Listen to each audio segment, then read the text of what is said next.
The next function select button down is our dynamics section. As I select it, you can see that the top of the knobs change color, but they are also dimly lit. That means the dynamics are not in or engaged. To do that, just to the left of the dynamics function select button is the dynamics in. As I select that, it lights up the dynamics, which tells me that they are engaged.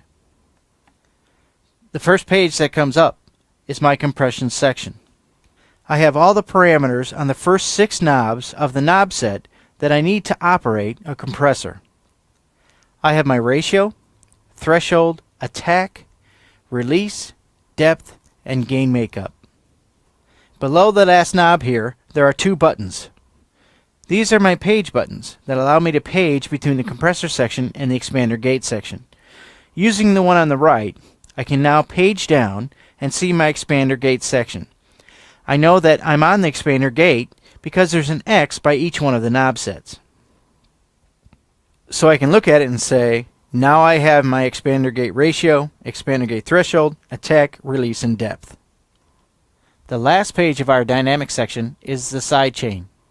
The side chain will either come from the channel, which as I tap on the knob, I can see it on the window display, or as I move it to the 12 o'clock position, come from an external key in.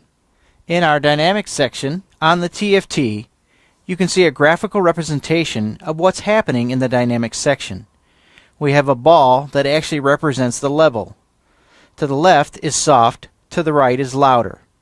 To the right of the meter, there is a gain reduction meter.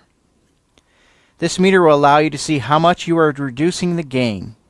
So, as I increase my ratio, you can see on the right hand side of the meter, I'm going to about 6 dB worth of gain reduction.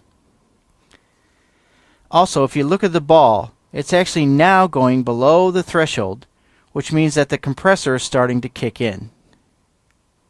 The gain ball will also show you how fast the attack and release are.